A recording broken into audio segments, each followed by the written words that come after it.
Hello, this is Lisa Hazard with We're All Psychic, and tonight at 7:42 on September 7th, I think, I'm with Misty again on Zoom, and we are going to tell you about stuff and things. Misty, how are you doing today? I'm great. How are you doing, Lisa? I'm doing good too. How was your week? Well, I had a guest over this weekend, and it was really fun. She brought her husband. We had a few drinks. Hey, Yeah, it was a lot of fun. person. Yeah. So what'd you do all week? Anything interesting? Okay, so yeah, I've got interesting stuff. Like I Good. feel like since the last time we talked on this podcast, I think that I have learned so much. First of all, I started reading the book that you said about last time, which was Journey of the Souls by Michael Newton. And I have to say, I love it. Like any listeners out there, if you feel lost and you don't know, you don't exactly know why you're here or why you're supposed to be here or any kind of question like that, that you've always wanted to know, I highly suggest this book. It is amazing. It really is. Yeah. It is. And I've learned so much. And especially about, why we're here, the reasoning why we're here. Why are we doing this? Yeah. Yeah. And so I've really learned a lot from it. And I'm so glad that you suggested that book because it's awesome. I'm really happy you read it and that you're enjoying it because it was a game changer for me.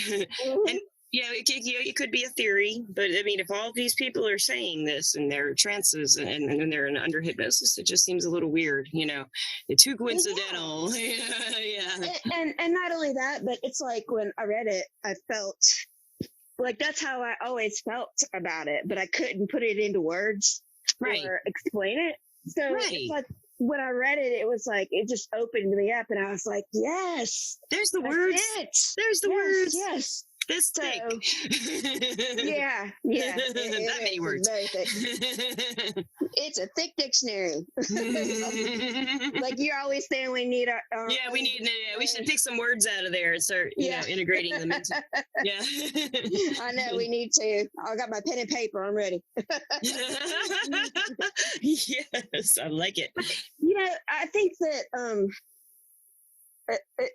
this goes back to the book a little bit, but we all want to know why we're here, right? And some of us more than others. Some of us don't care. Some of us, that's like our life's, thing is to figure out why we're here. Yeah, exactly. Some of us are like wandering around, like the chicken with her head cut off, like, why am I here? There's gotta be a point to this, whatever I'm going through, or right. Why am I happy? What is making me happy? Why is this what I pursue? Right. And why am I here? Why? And I think personally, and I've always thought that, every one of us has, a dang good reason for being here, whether, I think we're all here to learn and experience and love, and not everybody loves, but man, if we could love each other more, that would be awesome. I think so too. But, go ahead. Oh no, I was just agreeing. And I just, as far as like getting on the right path, we've talked about this before too, where, it's so hard to try to stay on that path because you have so many distractions on the way that can lead you other ways. Yeah. We all have distractions in our life, and I think that a lot of times we need to listen to our intuition more than, the other side of our brain that's saying, this is not real and this can't happen, It's programming. It's like programming, because when we're little, we don't know any, and we're just told what things are and what things aren't. So if generations and generations and generations and thousands of years of people go by saying, these are your senses, in our culture, then that's what is like so ingrained. Mm-hmm. It's like, but so many people are coming out of their box, like Hamilton's talking the other night. Yeah. Those words coming out of his mouth surprised me. because he's used to be pretty skeptical. He's interested, but skeptical, Yeah. And now that's awesome. A lot of different attitude. Yeah. And I'm thrilled with that, Yeah. I think it's like an awakening, that's going on. Like so many people out there are just going through this. Yeah. They're learning tarot. They're learning different things. And, learning like some people are like, it's so hard to meditate, and then I'll like, especially when I was working at the shop, and then a few weeks later they'll come in and be like, well, like just whoever, like maybe one of the people at the shop recommended a meditation or something to try. And they'll come back 2 or 3 weeks later and they'll be so happy because they worked on it. It does take work, but it's fun work. It's fun work. Yes. Unless you're hard on yourself and you beat yourself up for not being able to grab that blank state of mind, Oh, and don't we all? Yeah, a lot of people do. They'll be like, oh, I must not be very special because I can't meditate, or, and everybody's special. And anyone who thinks they aren't, you are. You are special. That's all right, Lisa. You tell them. And when I was reading that book, Journey of Souls, it's interesting how they explain like the bad guys, how they explain what bad people's purpose is. Like in that book, I think some of them said they were good souls, but they came as a bad person to do bad things. So that the soul who thought they were bad in life and is friends with them in the afterlife. After that, they come back and they're like, oh, you did this and I passed this test, but I didn't pass it, or whatever they call it. Yes. What I found interesting though, and I've always believed this too, even before I read the book, but like, you always wonder, like, why is this person suffering so much in this lifetime? Or why is this person a rapist? Or why is this person a murderer? Or, why?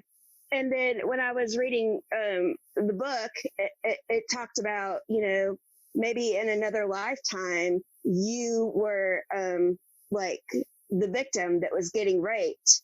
And then the roles got reversed in another lifetime and you got to feel the flip side of it. Yeah. You know what I mean? And it's that makes sense. It's a way of explaining karma in a different kind of term. Yes. It's like you all have to learn these things. You did this, you're going to have it done. Because the way they talk about it in the book is like, we're in the afterlife place where like, you can't, it's just a place. Yeah. Yeah. It's like, they all describe it differently. And, they just like it's so hard to put into words because every person who's put under says it differently, but they will have their soul group like I talked about and you've read about. And, like maybe Fred's in the soul group and, Fred says to, I don't know what is it. I don't even know if he has a sex. He's just Fred. I don't know if he's a dude or a girl. We'll just call him a him because.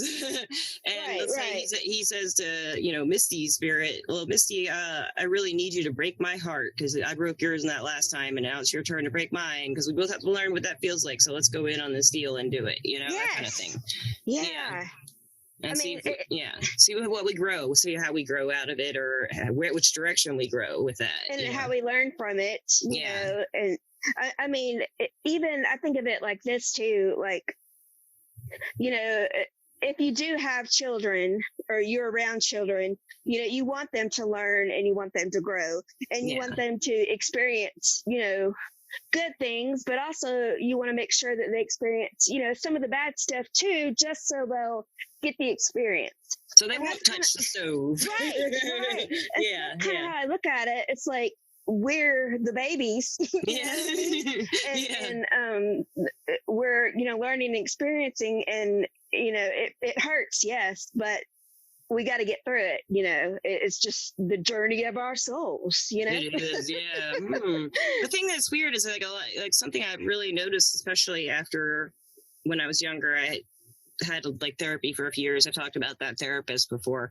And I felt a lot better after that. And it took years to get to where I am now, to where I just feel okay pretty much all the time, unless, something gets me riled up.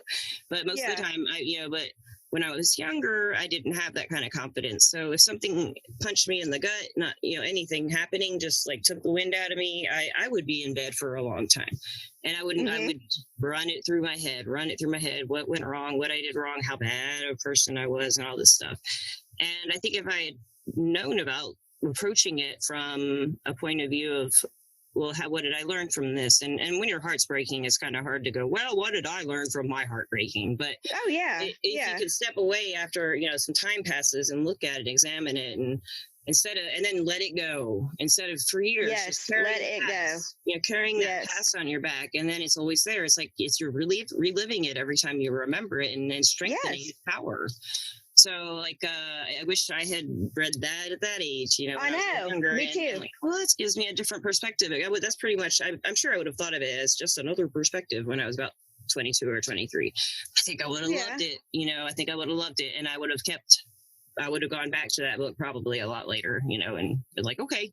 Yes. Yeah. But, I think, and I mean, to all those listeners out there that are younger, it's so important to find yourself, like your soul, find out who you really, really are, and not let society or anybody else tell you who that is. Yeah, you only answer to yourself. And once you find that within yourself, then you can deal with life.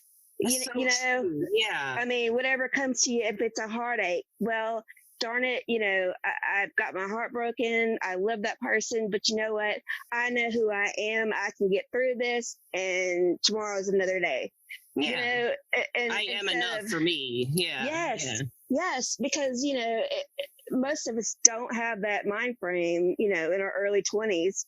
No. If I could go back, and I'm sure you would feel the same way. If you could just go back. Yeah, I know. Yes. How stupid we were. But then again, I guess we were learning from that too. Yeah. We have to learn how to find that inner self and understand ourselves. I think of a lot of people, so like most people, if they really understood themselves and accepted it, who they were. I mean, it's still subjective judging yourself. I mean, it's, but if it's just you doing it, then you're the only one with the answers. If, say someone out there who's about 23, 24 listening to this is maybe they're listening because of their psychic side and they're interested in learning more about it and opening their mind and trying to meditate, like I was just one of those people just really trying to get some guidance in their life. And I would say, if you can just look at everything of yours, every personality aspect, all the things you've done, and find your reason for it, and then say, I did it for this reason and I accept it, and let it go. Like take that, really, you can really feel it when you accept something that you feel bad about. And it's really great because sometimes if you will delve into these things that you think about when you're younger and it can burden you down, and explore them, like you'll find out the things you feel bad about, probably a lot of them wasn't your fault. This is something someone told you about yourself, or something someone impressed on you about yourself. And since you didn't know yourself, you're still getting to know, you're trying to explore and find out who you are. You're listening to other people because you're wanting to know who you are. Like, well, you know who I am? Right. Do you know apparently you know who you are. Do you know who I am? And we're all they look for it in someone else and to tell them who they are, unfortunately. We don't know any other way. If you look, because I don't know, like we're human. Yeah. And like just some religions, I guess, will like explore that side with you, like probably one-on-one with a religious figure, like a pastor or a priest or something. I don't know. Yes. But like I was raised Catholic and we had confession, but I never went. So yeah. Oh, well. Aww. My cat just started meowing. Yes, she had her input in the situation. Oh my goodness. But I also want to say though that like when I was younger too, I went through a lot of depression, and it wasn't easy. And I mean, I still battle it, to this day, but I can look back on it now and say, gosh, that was a horrible time in my life. How can I help somebody else get through this? Right. Or, I went through a heartache and it was horrible. How can I help another person get through it? Well, you can't help another person get through something really if you don't know what you're talking about. Yeah. Yeah. And I think that that's a good way to look at things too. Like, gosh, I've had that heartache and I know how it feels, but you're going to get through it, Yeah. To that person. That could be a reason it happened too, like right. The reason being my fault because they left me. It's not. It could be maybe they left me and it was their fault, or maybe it was my fault. But whatever, I can take something positive out of it, like you just said, and teach someone else, or commiserate with them, and they'll be able to feel with their empathy that you're really sincere and that you know where they're coming from, and that would make them feel better. Yes, and I think that's part of learning, and I think that's just part of life. But if we could all work together and help each other, and especially right now, I really think that we should all love each other, no matter race, color, gender. I just really believe that we all need to stick together right now and really concentrate on helping your neighbor and helping somebody that you don't even know. I try to make it a point. I try to do this once a week, but I try to go out of my way to help somebody, and it has to be a complete stranger. And I think that, in the end, I've done something good at the end of that week. Ooh, no matter what it may be. I love that. I might start doing that too. and sometimes it's just as simple as, I see this older lady and she's got a cart full of groceries and she's putting it in the car by herself, and I'm like, let me help you. Simple things. But, then again, it's so hard to do that kind of stuff too, because, a lot of people don't trust people, and they're used to, but you're very trustworthy looking. So, well, if the coin could be, flipped, if it was a man wanting to help this little lady, it might be a little different, but, no matter what it is, if you could just do spend 5 minutes helping somebody a week, 5 minutes a week. Family's not included. You just do that. Strangers, people that you don't even know, and you don't know how much that is going to impact them. That's really cool. Yeah, I'm going to start doing that. You should, and I hope everybody does. Something I like to do is, like if I'm at the store, or anywhere, and I see someone working there who just looks miserable, I'll try to compliment. And I have to be sincerely complimenting them on something I like their earrings or their shoes, or you do that. Their you hair, stock that shelf well, or yes, or good job. I try to do that. Yeah, like if people look like they're just I'll try to. I don't know why. I just want to see them smile. Well, see, you are doing it. You are doing something good. And you're not even, realizing it. You're doing that. I mean, that to me counts, making somebody happy that you don't know. Well, I mean, I realize I'm doing it, but it's not so much. I don't know if I would, I don't know. I will try it, actually go up to a stranger and help them do something. But it's kind of different than just making a comment in passing or at the register or whatever. Or, what you do, I don't know, going out of your way and showing someone that there's kindness in the world. It's kind of like when it's never happened to me, but it's happened to everybody I know but me. But the person in front of you at the fast food restaurant might make, isn't that great? Well, let me tell you, I've got a story for that, and this is crazy. Okay. There was this one day, I think it was last year, it was dedicated to helping, and it was like everybody everywhere was paying for everybody's food in the drive-thru. Oh. Okay, I don't know what was going on. So this particular day, I was going to be working hard all day long. So, I pull into McDonald's and I'm going to get my coffee, to get my day started. And the woman in front of me paid for it. So I was like, well, that's awesome. So, I passed it on and I paid for the guy behind me, okay. So that made me feel good. I was like, yes, that's awesome. Okay, so lunchtime comes around. And I was like, man, I need something to eat. So I go through, I think it was Chick-fil-A. And I get up to pay for it. And the woman said, well, the vehicle in front of you has already paid for it. And so I passed it on again and paid for the people behind me. 3 times that happened, Lisa, in that day. 3 times. Now, I'm not like a big fatty. Like, I don't eat fast food all the time. But like I said, that day, it was just a long day and I wasn't going to be, you weren't home. Right. And I was like, wow, that's just really cool. Wow, like, when is that ever going to happen again?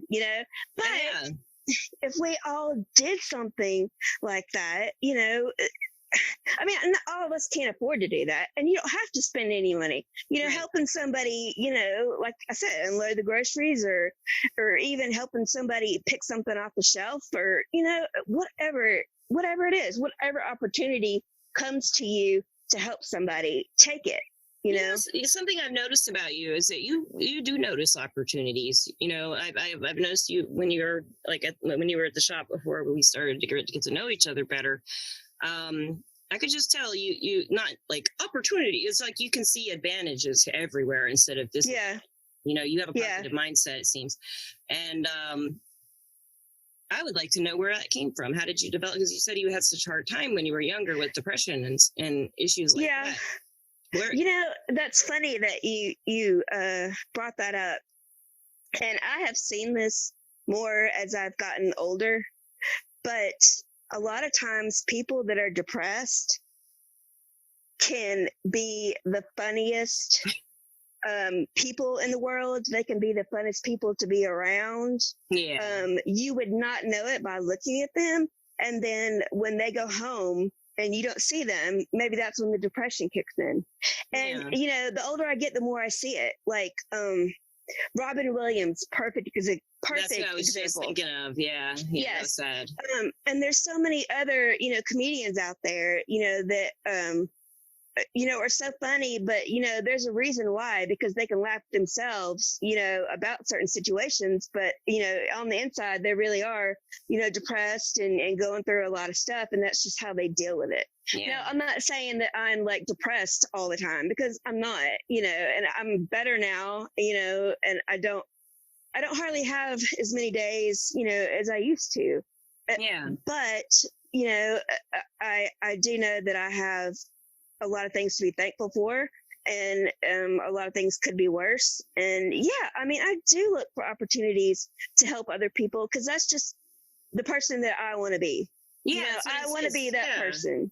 I mean, I'm not talking about opportune moments, get something. Right. I mean, like an opportunity to just enjoy yourself and enjoy other people's company and like lift them up.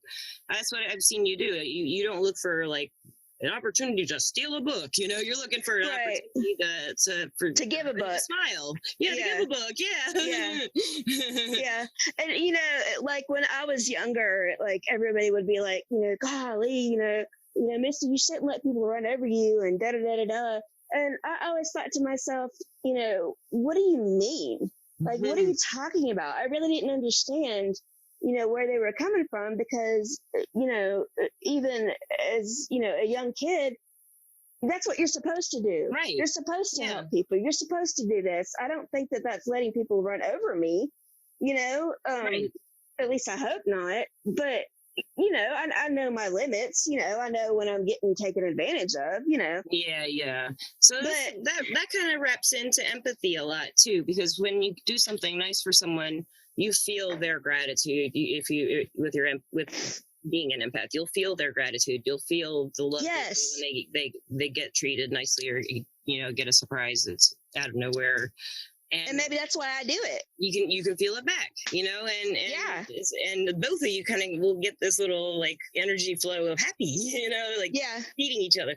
So maybe like a way you are lifting some of the depressive tendencies that maybe still come back is by working with your empathy and offering the book and seeing how happy they are when they get the book, and feeling it and just feeling it all through you and all through them. And just, it's usually pretty fast feeling, but it kind of stays with you, that it does exchange energy. It's like positive. It does. And what's cool is I forgot this even happened, but this was probably about a month ago. And this is what I'm talking about when I say help somebody. And I mean, really help somebody. Like, I saw this woman and she had bought this big mirror, and she was trying to fit it in this little bitty car. And I was parked in front of her, and I couldn't help but laugh. I was like, woman, you ain't gonna get that mirror in that car. So I got out of the car, and I looked at her. I said, okay, how far are you going? And she was like, I'm just really going down the road. I'm not going far. And I was like, look, how about we just put it in my SUV, because I've got room, and I'll follow you, and we'll just drop it off. And so the woman was like, wow, thank you for doing that. Da, da, da. Well, it wasn't even out of my way. It was like on my way home. And then when we got there, her husband insisted on giving me money. And I was like, no, because then if you give me money, that makes my good deed go, no. And that's what I had to tell him. I was like, you can't do that because that doesn't count. It negates my good deed. It does. It takes hours. But the way that woman, you would have thought that I would have written her $1,000 check and said, here. I mean, she was so thankful. And that's, really, like I said, I'm looking for opportunities to help people, but we all can do that. Yeah. So when you see somebody struggling in that parking lot that's got 5 kids that are running out of control, you know what? Go up to her and say, hey, can I help you? Hey, can I adopt a couple of those? Yes. Yeah. I mean, let me just take that out of your way. Or something, anything. Yeah. Even, like you said, even like complimenting somebody, a cashier, and you don't think that that's big, Lisa, but it is, because that person could be having the crappiest day ever, and you telling them that, that's a nice shirt, that gives them, the motivation to get through the day. Well, also, it's like something simple. A lot of people who have retail jobs or repetitive jobs where they, stand in place and do like a cashier or a bagger, or, people that, or at a pharmacist, they're always standing in one place doing the same thing. A lot of times they just feel like they're a part of the machine.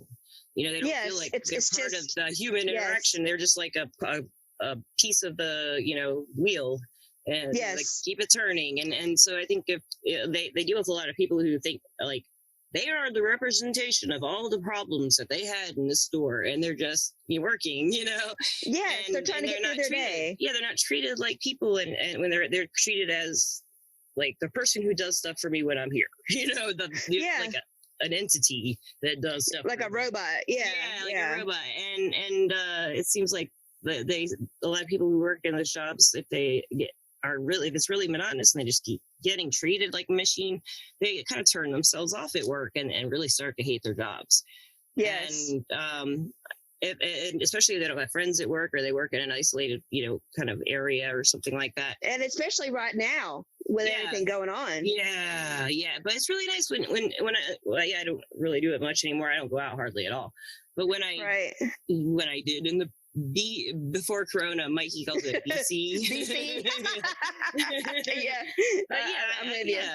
Go up to like the person at the store who's like in like robot mode, and you could see them come out of it. It's like it's almost like they're pulling the shades apart, and they're like, "There's something out there." They come out of their robot phase, and they're like, "Oh, you're not seeing me as like a part of the way the store is built," Right? And not everybody does that, but yeah. But what else that just popped in my mind is not only the easiest thing, is to tell somebody, that this looks good or that looks good. How about that kid, that like 16-year-old kid that's in all black, and he's got his hair in his face, and he's got his hands in his pocket, and he's moping around, and life sucks, and da da da da da. How about you look at that kid and you just smile at him and acknowledge that he exists? Because I bet you that the other 20 people around him are like, oh, he's weird, or I'm not even gonna look. You know what I mean? And just a smile at somebody, would change the way that they kind of look about things. Yeah. So don't make it easy on yourself. make it harder, do something out of the box, And it won't be as hard after you or extend some kindnesses, because you'll get it back, if not right away from the feeling of the empathy that, the empathy feeling of them being happy coming into you. I mean, it'll just get to be a natural thing too. Yes. To, like you do, see the opportunities to share that with someone, and it's not daunting and scary. And I mean, so it still is sometimes if I'm not feeling confident that day, or I feel like I'm going to be an idiot, or just self-conscious. I still get self-conscious sometimes. And not much anymore, but when I was younger, I was very self-conscious. And that kind of goes back to a lot of not knowing what the psychic experiences were in my teens and 20s, what was I experiencing. And I would blame myself for my own bad feelings too. So it was like circle. They don't like me, I don't like me. This is happening.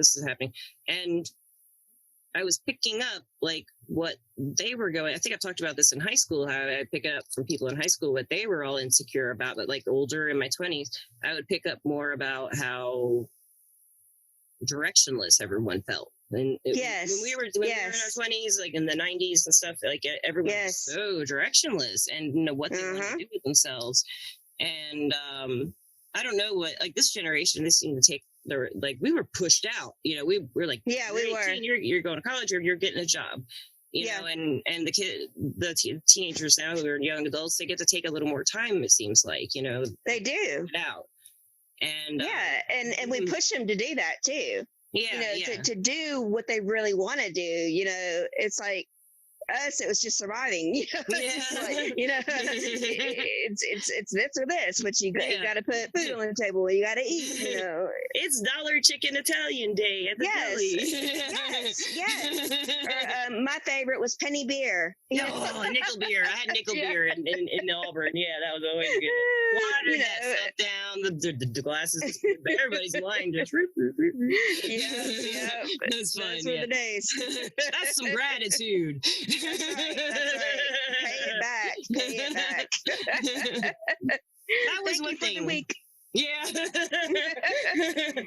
was one thing I did do. I turned to drinking a lot to kind of drown out a lot of the negative emotions and negative thoughts and stuff. Like a heavy drinker when I was younger. It would take a lot of anxiety away that I felt, because I was feeling, I didn't know it, but I was feeling all these other people around me. I thought they were my feelings. It was very confusing.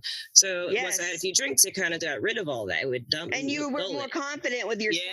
Yeah. Oh yeah. And I would just laugh, and I didn't care anymore. And but then the next day, or if I did whatever I did, it probably was just what anyone drunk would do, say something, blah, blah, blah. I would think I would pick one thing I did that night that I found horribly embarrassing and said so much about what an awful person I was, and just focus on it and focus. Yes. So then when next time I went out, I'd be even more anxious and feeling all this stuff, because I'd be thinking about that time and have to drink more. Yeah. But it's an endless cycle. And oddly, though, as I moved into my later 20s and started doing tarot and stuff like that, and that's when I started doing some meetings. I wasn't working professionally as a reader, but I was getting my feet wet with friends and other people. And I went to a few shops and applied for jobs that I didn't get, And I found that when I was drinking, it did help in one way with readings. It would help me take me out of the equation. And you could relax a little bit more. Yes, exactly. And I could focus on that person completely and totally. And my walls were down.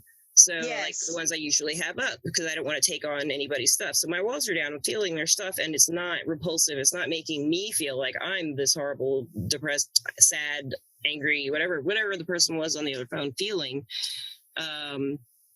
Or in person, I didn't feel like that was a representation of me anymore, because I understood that I was getting the information and it wasn't reflecting. There's no mirror there. This person is not a mirror, and how they feel is not necessarily how I have to feel. But when I was drinking, I could take on those emotions and let them go. But when I was sober, I couldn't. And then I learned how to do that. And when I finally learned how to do that, that's when I didn't have to have the drinks for the readings that's anymore. When you found yourself. It helped a lot. And it's so much easier said than done.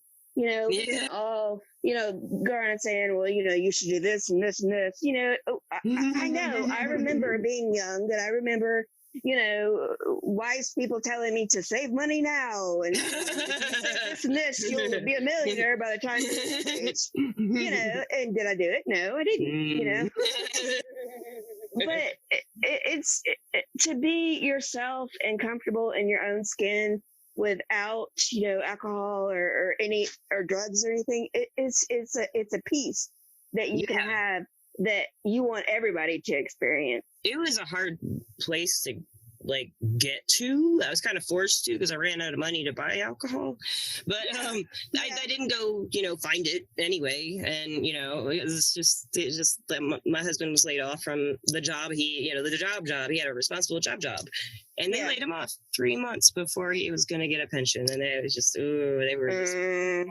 so he was 40 too. He's 40, so he's like, what am I going to do now? And that's when we the money got tight, and then I was like, well, I can buy a pack of cigarettes and a bottle of wine, or I can buy 2 packs of cigarettes because my husband smokes too. And I did decide to get the 2 packs of cigarettes. I mean, it was like a moment. I had a $20 bill, and I was going to get wine and cigarettes or cigarettes. And I thought it's like a standing there. I was like, I just got the cigarettes. So I know that's well needed more than the alcohol. Cigarettes, yes. I still vape, man. I don't know if I'll ever be done with the nicotine unless it's starting to kill me. And there's a a scan of something showing me. Well, actually, that's funny because I smoked for I smoked for 16 years. I started when I was young, and I quit. And the reason why I quit is because I had this dream that I was sitting in a doctor's office, and the nurse came in with these X-rays, and they were like, "You've got lung cancer. There's nothing we can do." And I went to, yes, it scared the crap out of me. So when I woke up that next day, I was like, I am going to quit. Wow. So it was a really vivid dream. Yeah, it scared me. And it scared me enough to quit. And I haven't, done it since. But, everybody has their thing that we have to get through. Yeah, and, I still vape, but I stopped smoking altogether when I had a really bad lung infection in November. But my husband still smokes, and it's I don't really... Yeah. I don't want one. It's mine does too. Yeah. Mine does too. And I was strong enough, at first to not want it, even though I could smell it and smell it on him. I was like, no, this isn't good. Yeah. I don't know why. I just thought of this. I just kind of went back to earlier in our conversation when we were talking about the book Journey of Souls. What is your opinion of hypnosis? Have you ever been hypnotized? No, but I would love to. I would love to try it too. I think I would love hypnotized and didn't know it, but I'm not sure. Really? That's scary. Yeah. I mean, honestly, I think that if I had it done, I would want somebody in the room that I trusted just to observe, Make sure. Yeah. But I'd be all in for it, Yeah, I wonder what that is like, to be under a deep hypnosis, but still be aware. I'd love to know. So if any of you listening would like to hypnotize either Misty or myself. Yes, I know. Let us know. That would be that would be so cool. I do believe it happens, and I believe you can do it. It's just, it amazes me, how somebody can shut the mind off like that and go deeper in, Yeah, they put you in a mid-sleep state or something. And, it would be some so people just awesome. have that ability to do it, though. Just naturally, they have a way of just, a lot of people take classes and courses and learn how to do it.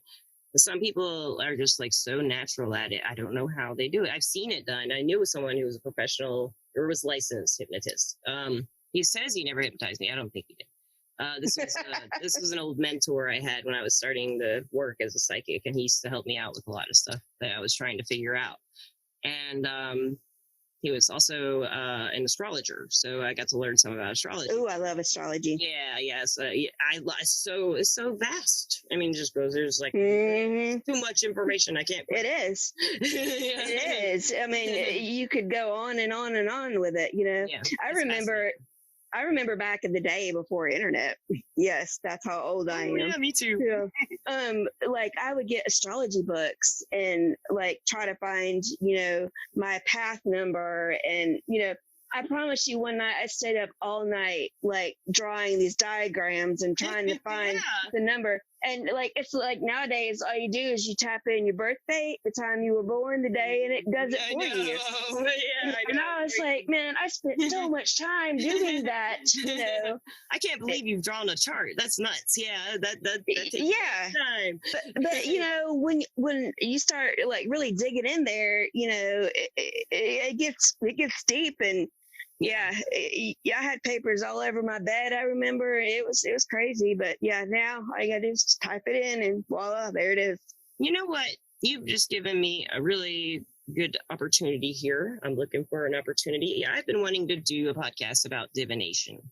So, and you've started to learn tarot and you're doing really well with it, from what I understand. Yeah, so, I'm still working and learning. Yeah. So what do you think about maybe for our next podcast, we'll talk about some divination, because we haven't talked about divination on. I'm all for it. It's something a lot of people have a lot of curiosities about, and I would love to talk about. So it's something I love doing is, cards and runes and like divination. Yes. If any of you listening don't know what divination is, it's basically divining the future, divining a situation, looking into the layers, but mainly its focus is prediction. And I'd love to talk about what all that means to me, what it means to you. Yes. What is the future? Is it wide open? Is it set in stone? I'd love to hear what you have to think about that. Yes. But for the next one, I think that would be a lot of fun. That sounds like fun. Yeah, I'm ready to dive in right now. I know I am too. Yeah, we'll keep them hanging. How about that? Oh, how about that? Do you have anything you'd like to say before we wrap up, or? Well, I just want everybody to really, not listen to everybody around them and look in themselves to find, love for themselves. And then once you do that, project it out. Tomorrow I want everybody out there to do something good. 2 minutes of your day, 2 minutes, just do something good for somebody. Yeah. Yeah. And if you can't find anything good, which I know you can, then I'll give you 2 days. Okay. So there you go. Sick day. You can have a sick day. Right. And if you don't go anywhere, if a telemarketer calls, maybe say something nice to him instead of hang up. Yeah. Yeah. Don't hang up. Say, hey, how are you doing? How many kids do you have? Really? No, I don't need any car insurance. No, it's good. I promise. Yeah. But I just want you to feel good. Yes. Wouldn't that, I bet you they'd probably hang up on you. Yeah, they would. But they'd probably feel good. They'd laugh about it. Yeah, it's simple things. It's the simple things in life. It is. But anyway, that's what I want everybody to do tomorrow. Is just focus on that. I like that. I will take you up. I will take that challenge myself, and I hope all of you will too. And next up, I don't know what will be happening next on the podcast, but Misty and I will be here next week for sure, talking about divination, hopefully. Oh, yes, we will. And we will see you then. Bye. Thank you so much. You're welcome. Bye. Bye.